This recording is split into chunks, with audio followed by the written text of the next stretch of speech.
13절부터 22절 말씀까지 구약 룻기 4장 13절에서 22절 말씀. 우리 다 찾으신 줄 알고 제가 봉독해 드리겠습니다. 이에 보아스가 룻을 맞이하여 아내로 삼고 그에게 들어갔더니 여호와께서 그에게 임신하게 하심으로 그가 아들을 낳은지라. 여인들이 나오미에게 이르되 찬송할지로다. 여호와께서 오늘 내게 기업 물을 자가 없게 하지 아니하셨도다. 이 아이의 이름이 이스라엘 중에 유명하게 되기를 원하노라.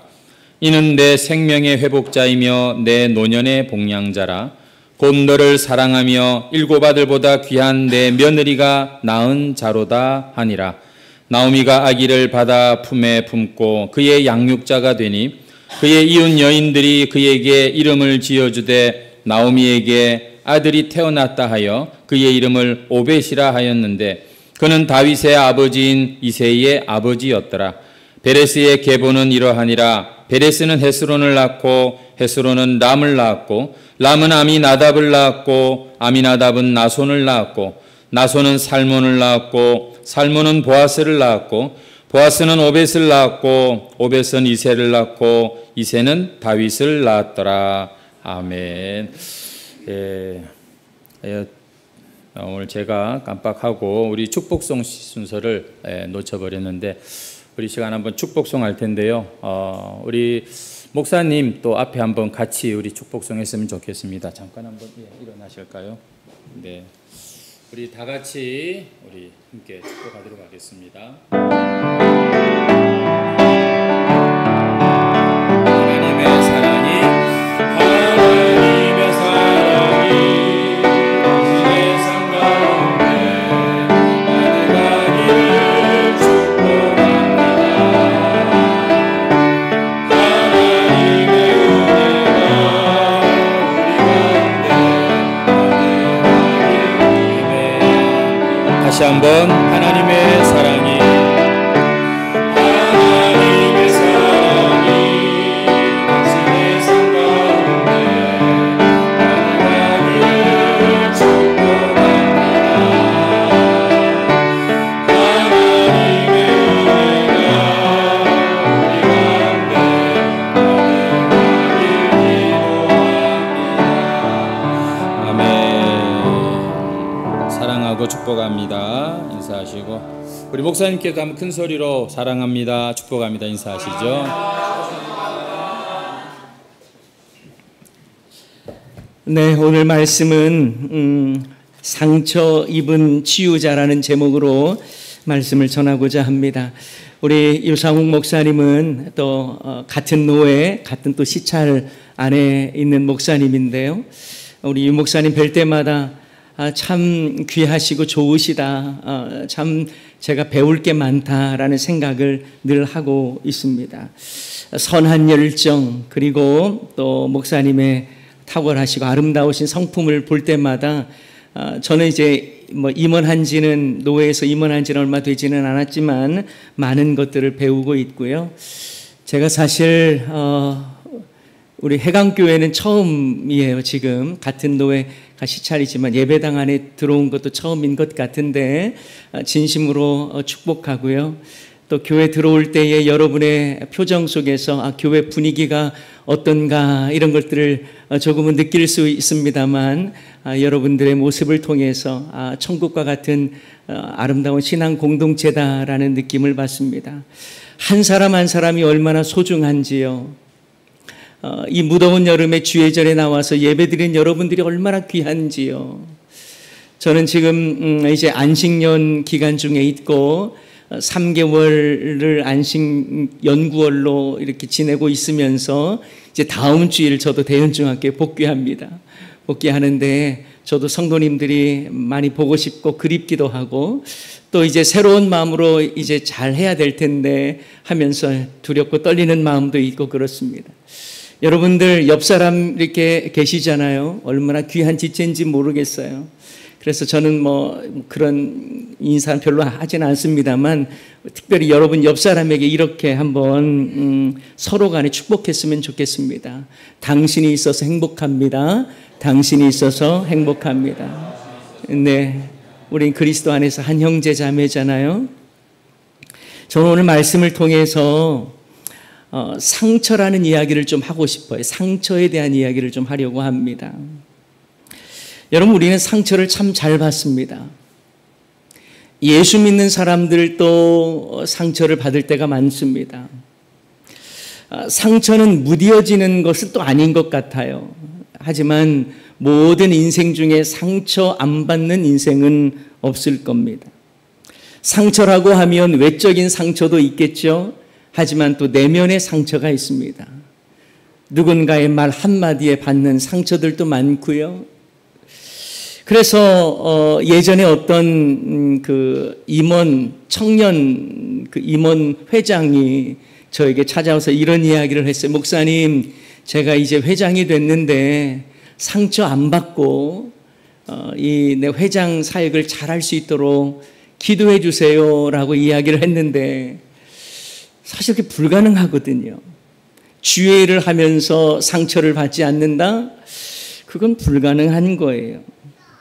여러분, 헌신을 하는데 왜 상처가 없겠어요? 희생을 하는데 왜 고통이 없겠습니까? 불난 집에서 생명을 구하려고 한다면 여러분 어찌 화상 입을 각오를 하지 않을 수 있겠습니까? 고난 중에 있는 사람들을 향해서 그리스도의 사랑을 전하고 또 그들을 함께 위로하는 사람으로서의 역할을 하려면 내가 함께 고난받는 심정으로 다가가지 않고서는 어렵겠지요. 여러분, 우리는 참 상처투성인 인생을 살아가고 있습니다. 목사는, 그래도 목사님은 그래 상처도 안 받고 막 그러실 것 같죠? 안 그래요. 그래서 여러분, 저의 이야기를 좀 하자면 제가 이제 10여 년 전, 지금 이제 대연중학교에 온 지 11년째인데요. 제가 처음 와서 이제 부임 설교를 하고 또 얼마나 또 말씀을 또 집중해서 기도하면서 준비했겠어요? 그러면서 하나님 말씀을 다 전했어요. 그런데 상처받았어요. 왜 그러냐면 말씀을 다 마치고 나서 이제 성도님들 나가시는 데에 은혜 받았습니다. 아유, 말씀 감사해요. 이런 이야기를 하시면 좋을 텐데 욕 받습니다. 이런 말을 많이 하는 거예요. 저는 이제 수도권에서만 사역을 하다 보니까 욕받습니다라는 말을 사용을 거의 안 하거든요.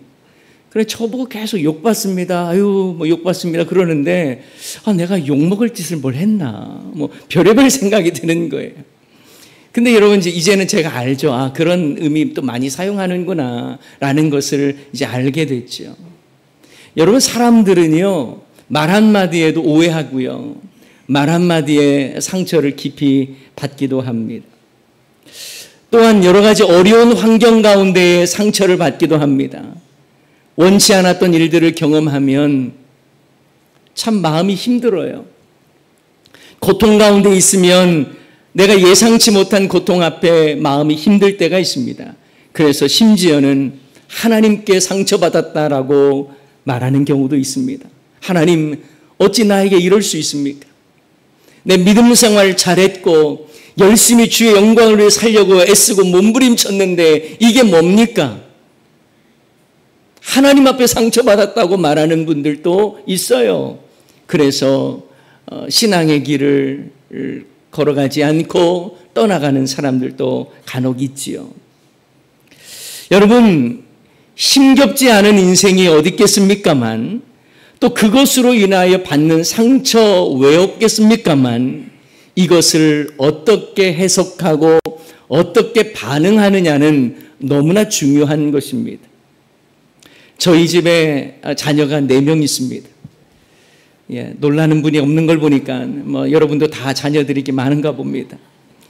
그런데 한 10년 전쯤 일입니다. 제 막내 아들 녀석이 유치원에 갔다 와서 저녁에 함께 식사를 하는데 한숨을 푹 쉬더니 힘들어 이런 이야기를 하는 거예요. 그랬더니 그 이야기를 듣던 초등학교 2학년 셋째 딸 아이가 야, 유치원이 뭐가 힘들어? 너 힘들 게 뭐가 있어? 이런 말을 하는 거예요.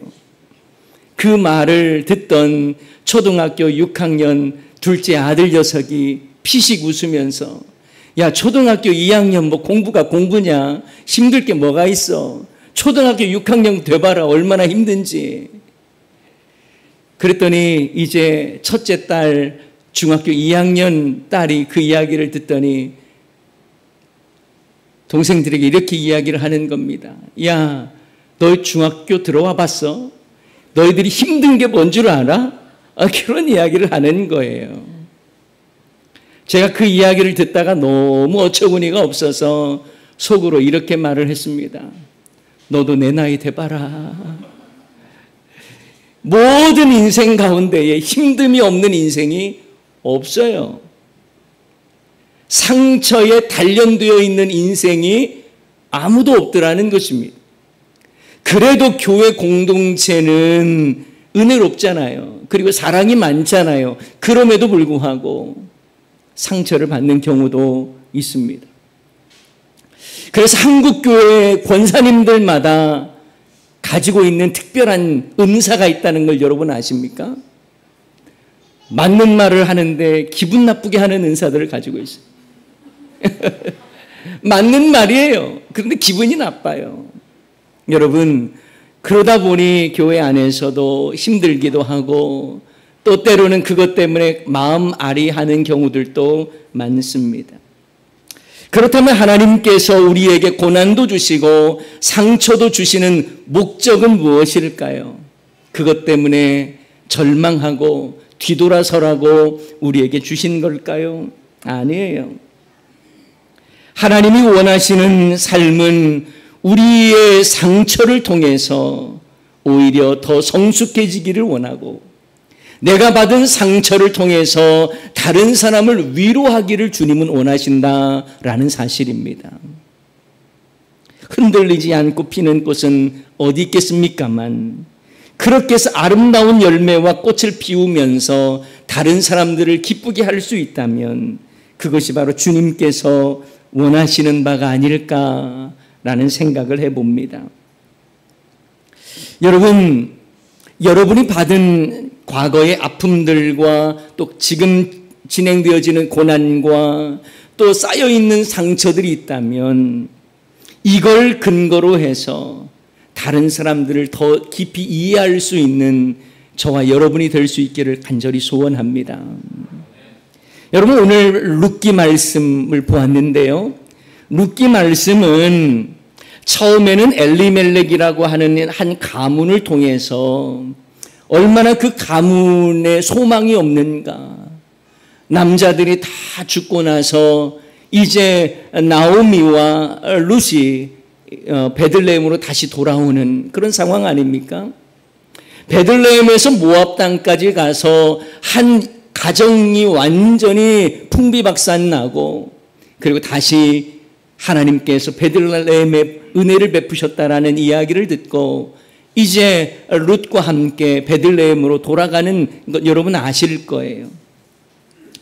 그래서 처음에는 한 그 연약한 인생사를 보여주면서 그 가족사의 슬픔이 어떻게 구속사의 찬송이 되는가를 보여주는 것이 룻기를 통해서 우리에게 가르쳐주는 것입니다. 소망이 없는 한 인생을 통해서 하나님께서는 은혜를 어떻게 베풀어 주셨고 그리고 보아스를 통해서 어떻게 구속의 역사를 이루어가는지 구속사의 계보를 어떻게 이어가는지를 보여주는 것이죠. 그 내용이 오늘 본문의 내용인 것입니다.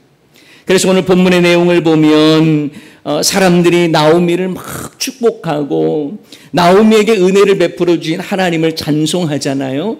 그리고 마지막에 보면 이렇게 보아스가 어떤 계보를 가지고 다윗에게 어떻게 이어져 가는지를 보여줍니다.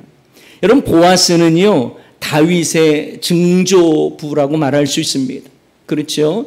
보아스가 오벳을 낳았고, 오벳은 이새를 낳았고, 이새는 다윗을 낳습니다. 그리고 다윗의 가문을 통해서 예수 그리스도가 나시지 않습니까? 이 구속사의 계보를 보여주는 거예요.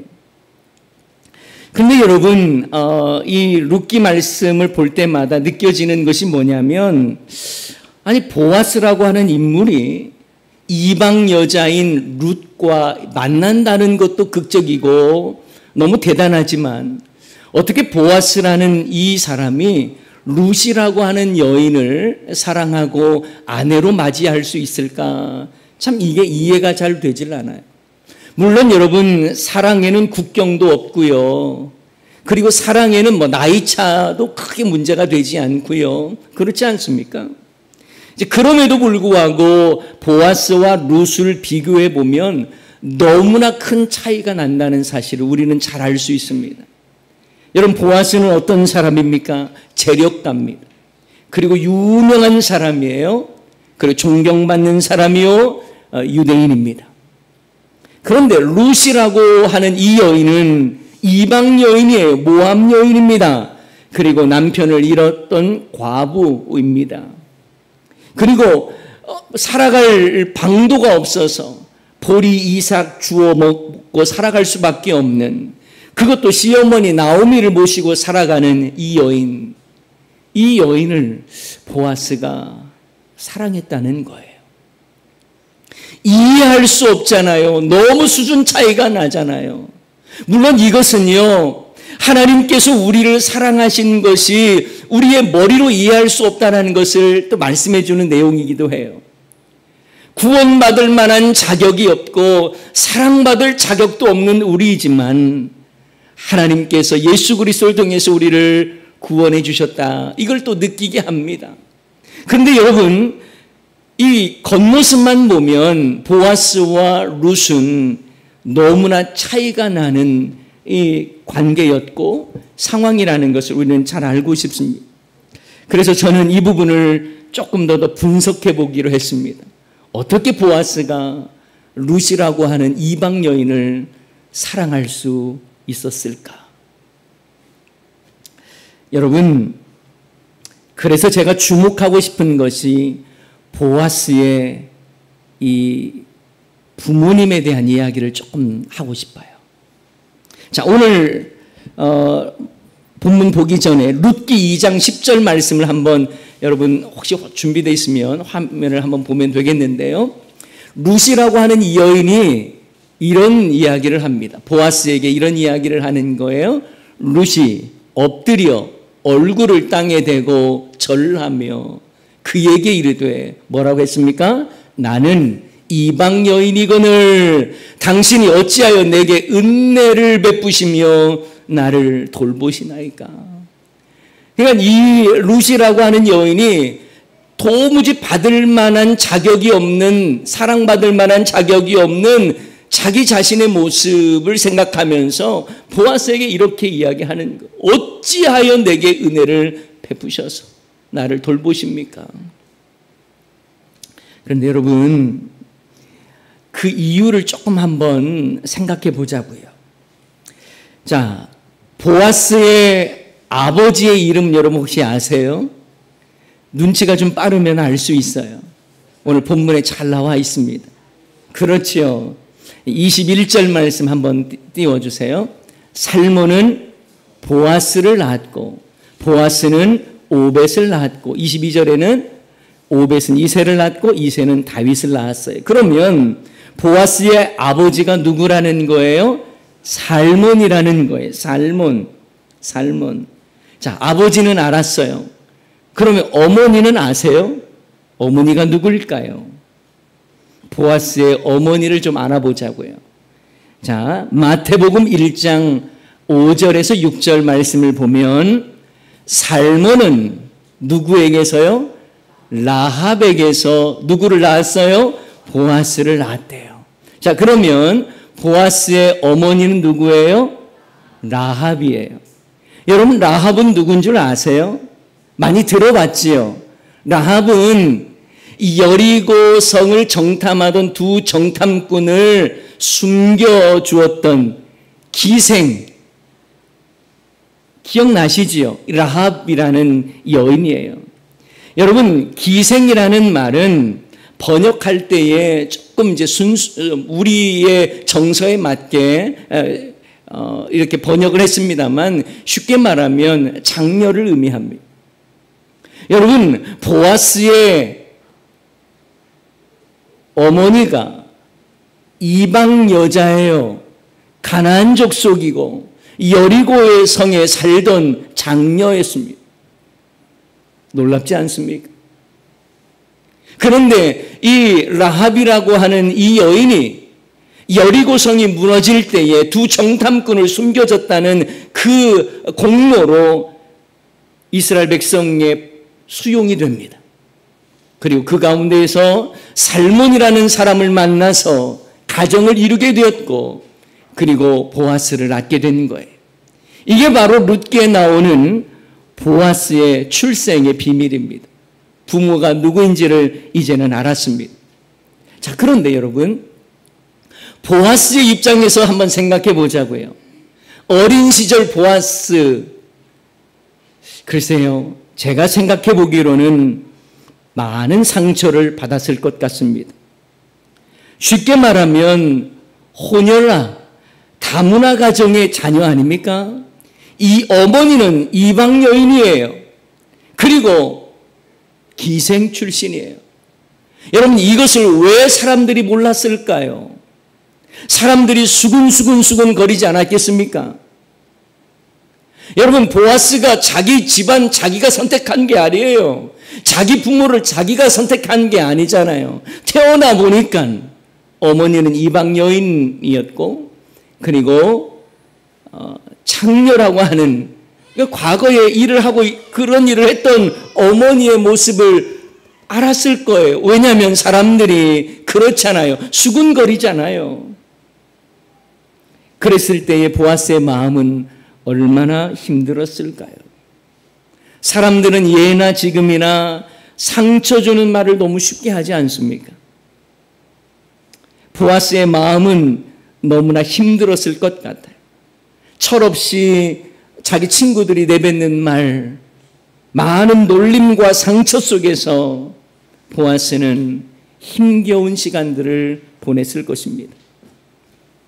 그런데 여러분, 제가 왜 이 이야기를 하냐면 보아스가 룻을 보면서 특별 대우를 하고 긍휼의 마음을 갖는 것도 여기에 있지 않을까라는 생각을 해봅니다. 낯선 땅에 이방 여인으로 와서 힘겹게 살아가는 룻을 바라보면서 얼마나 힘드냐, 얼마나 힘들까. 내 어머니도 그랬는데, 이런 마음이 있지 않을까요? 여러분, 모든 사람이 상처를 받습니다만 어떤 사람은 이 상처를 가지고 다른 사람을 긍휼히 여기는 마음을 갖는 사람이 있고, 어떤 사람은 상처를 가져서 쓴 뿌리를 내고 가시처럼 사람들을 아프게 하는 사람들도 있습니다. 상처를 안 받는 사람은 없지만 어떤 사람은 이 상처를 가지고 다른 사람의 아픔을 싸매주는 사람이 있는가 하면, 어떤 사람은 내가 이 고통을 당해봤으니 내 안에 있는 이 쓴 뿌리를 가지고 다른 사람을 더 고약하게 괴롭히고 아프게 하는 사람들도 있더라는 것입니다. 여러분, 보아스는 룻을 바라보면서 이방 여인으로서 이 이스라엘 백성들 가운데 살아간다는 것이 얼마나 힘든가를 알았을 거예요. 룻을 바라보면서 그래, 이방 여인으로 와서 산다는 것이 얼마나 힘든 건 다른 사람은 몰라도 나는 안다. 왜? 나의 어머니가 그랬으니까. 여러분, 사람들은요, 이상합니다. 상처를 다른 사람들에게 전이해버리는 사람들이 많아요. 직장 생활을 하면서도 나를 힘들게 하던 상사가 있었어요. 그러면 이제 후배 사원이 들어오면 잘 회해줘야 되는데 내가 받아본 만큼 더 세게 힘들게 하는 사람들도 있습니다. 군 생활을 하다 보면 정말 자기를 너무너무 힘들게 했던 상관이 있었어요. 그러면 후임병이 오면 더 잘해주면 좋을 것 같은데 더 힘들게 하는 사람들도 있습니다. 시어머니에게 시집살이를 혹독하게 당했으면 내 며느리에게는 정말 잘해줘야 되겠다 하는 사람도 있지만 그 상처를 더 확대 재생산해서 더 힘들게 하는 사람들도 있더라는 것입니다. 여러분, 누구나 다 상처는 받지만 이 상처를 가지고 긍휼의 도구로 사용하느냐 아니면 고통의 도구로 사용하느냐, 이것은 여러분이 믿음의 사람으로서 무엇을 선택해야 할 것인가를 결단해야 하는 것입니다. 그래서 많은 부모들이 내가 받은 상처를 가지고 자녀들을 아프게 할 때가 많습니다. 부모의 그늘이 자녀들에게 또 다른 그늘을 만들어 버립니다. 부모의 상처가 자식들에게 그대로 확대 재생산이 되는 경우들도 많더라는 거예요.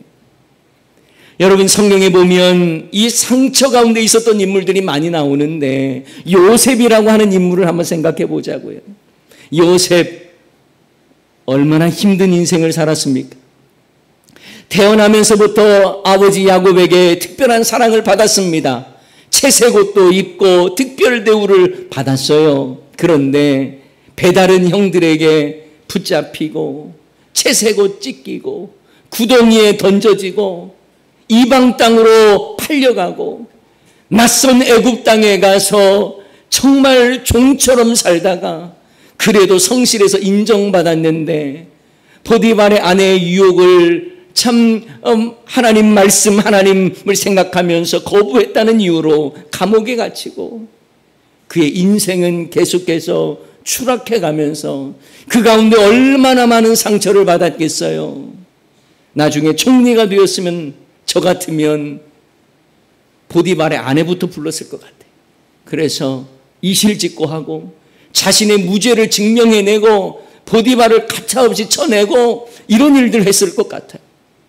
자기 형제들이 이제 마치 구걸하는 모습으로 애굽 땅에 와서 식량을 구했을 때에 요셉이 자신을 드러내면서 너희들 나를 어떻게 했는지 기억하냐고 그렇게 했을 것 같아요.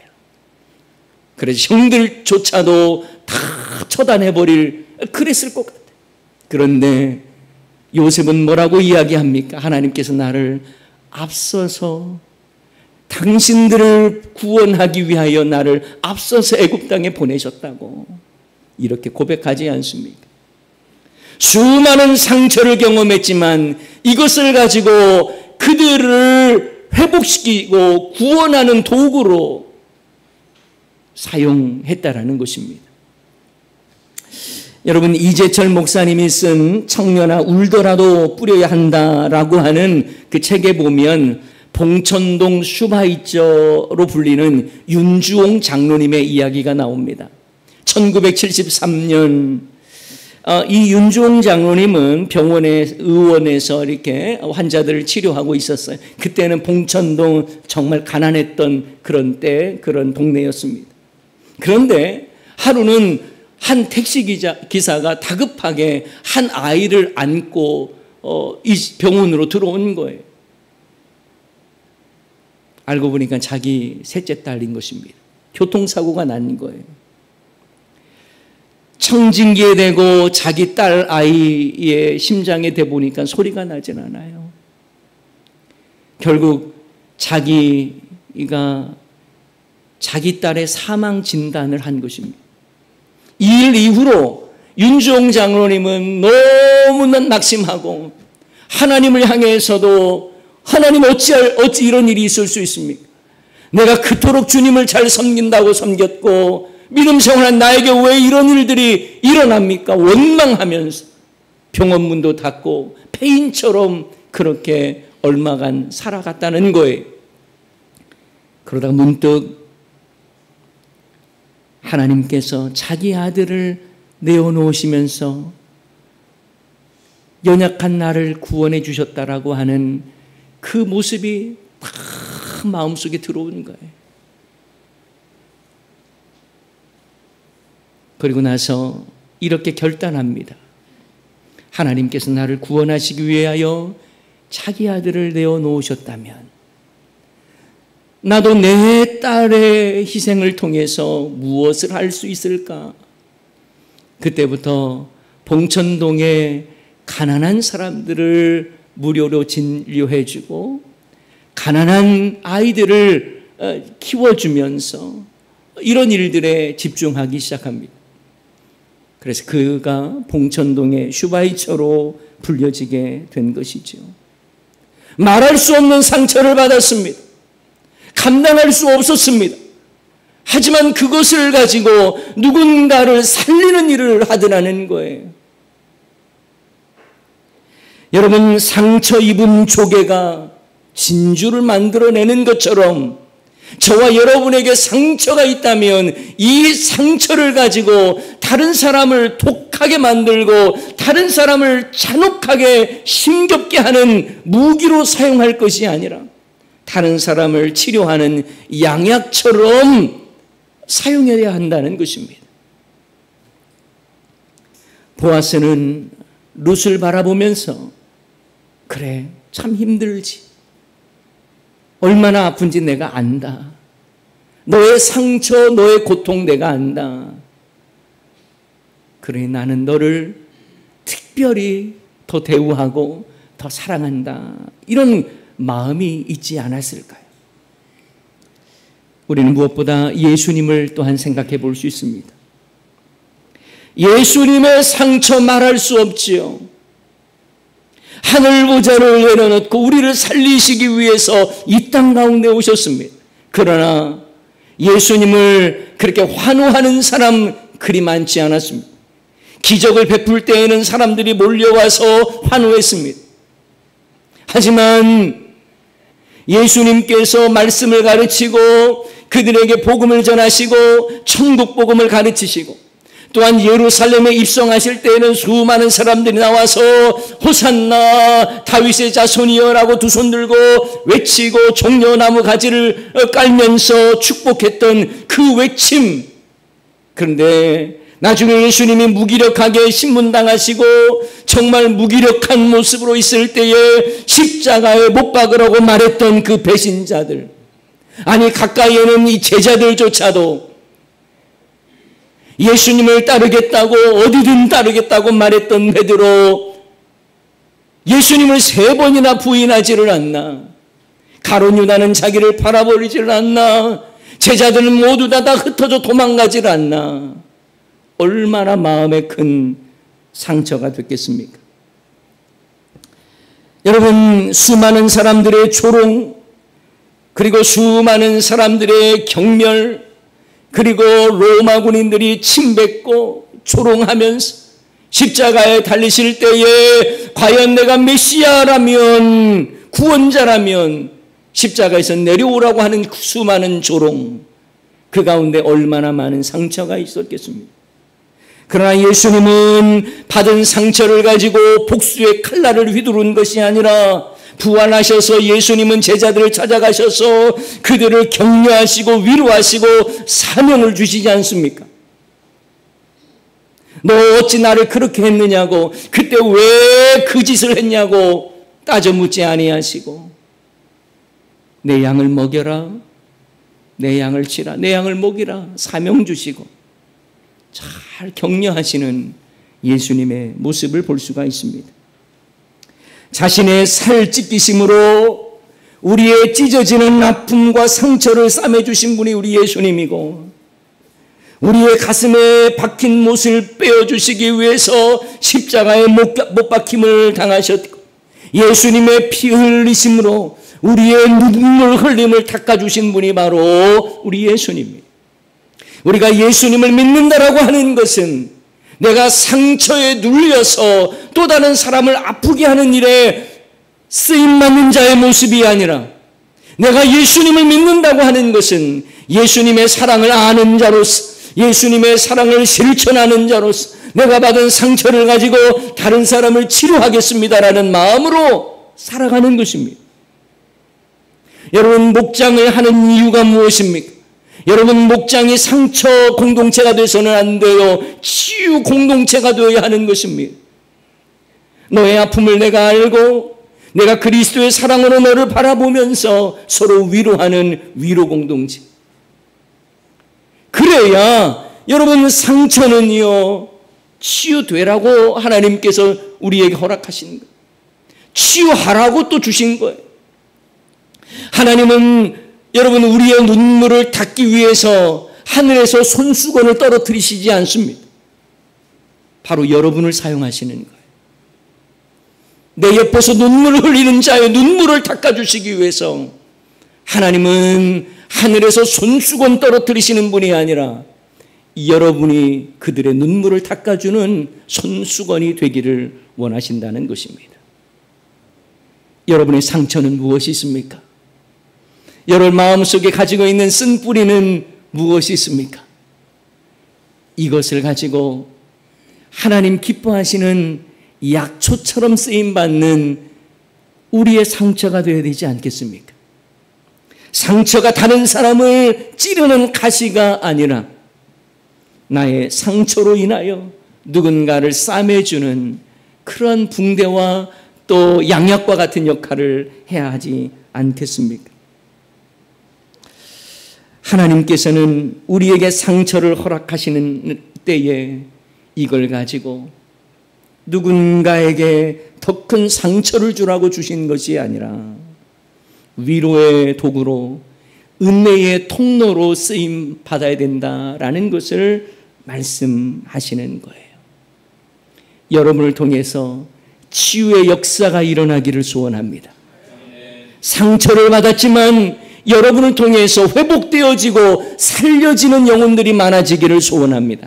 해광교회를 통해서 주변에 상처받은 자들이 치유받고 이곳에 오는 자들마다 하나님의 그 크신 사랑 앞에 녹아지고 또 여러분이 그 역할을 잘 감당하는 해광교회가 되어야 할 것입니다.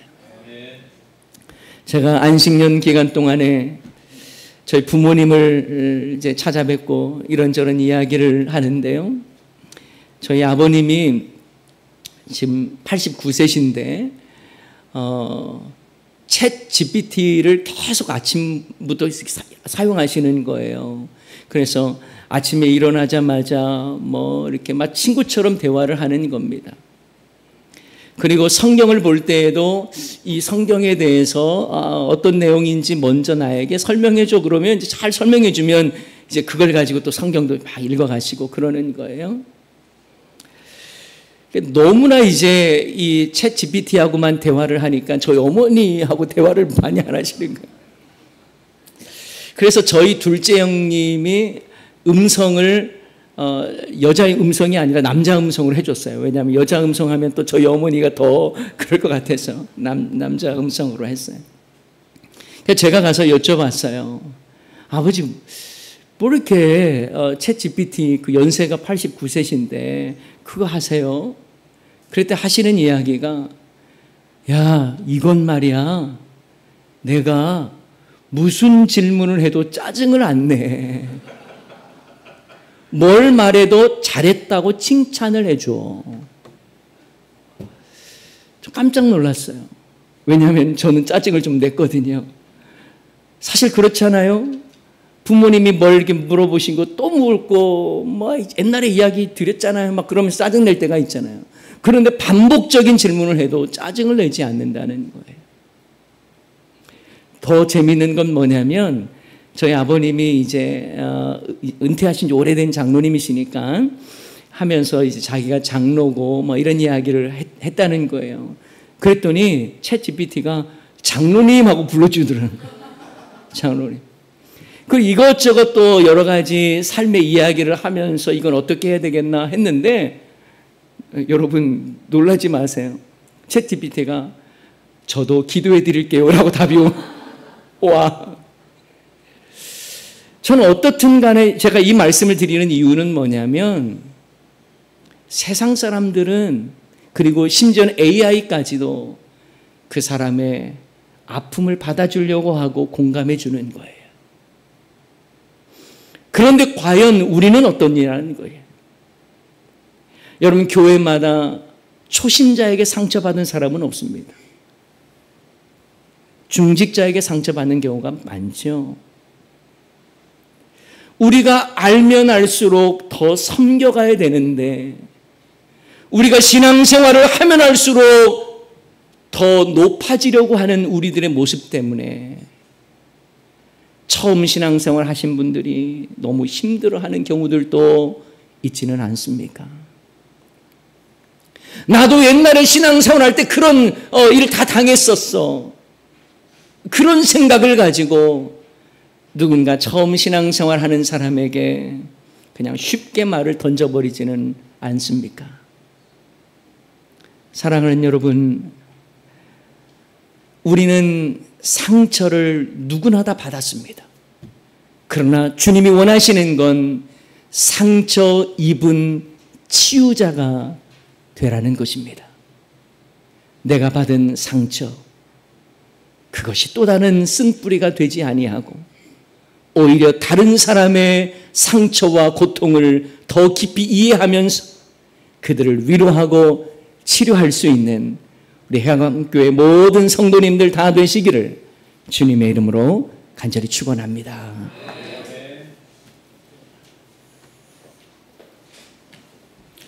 예, 우리 말씀 생각하면서 찬송가 419장 찬송 드리겠습니다.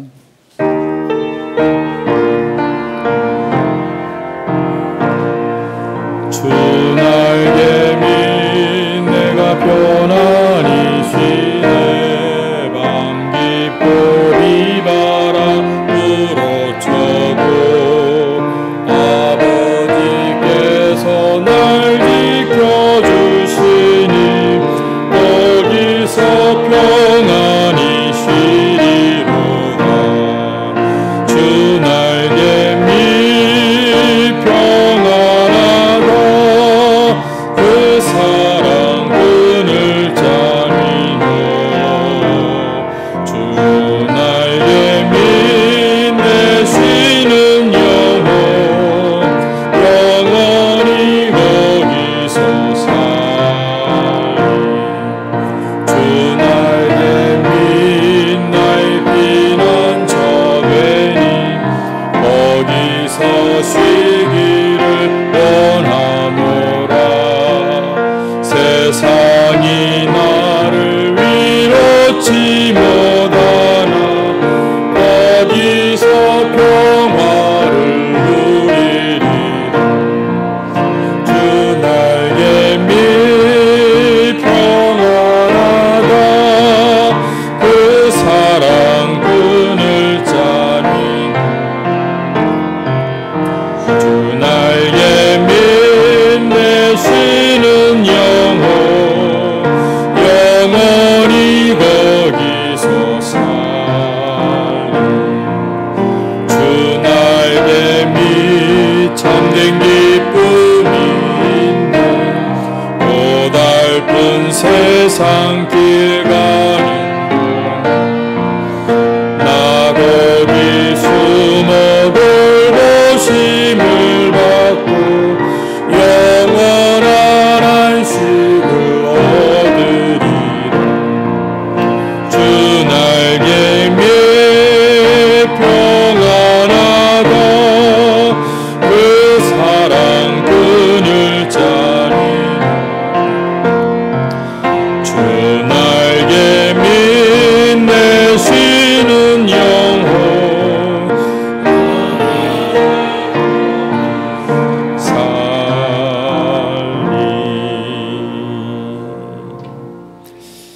예, 오늘 우리에게 주신 말씀을 다시 한번 우리 기억하시면서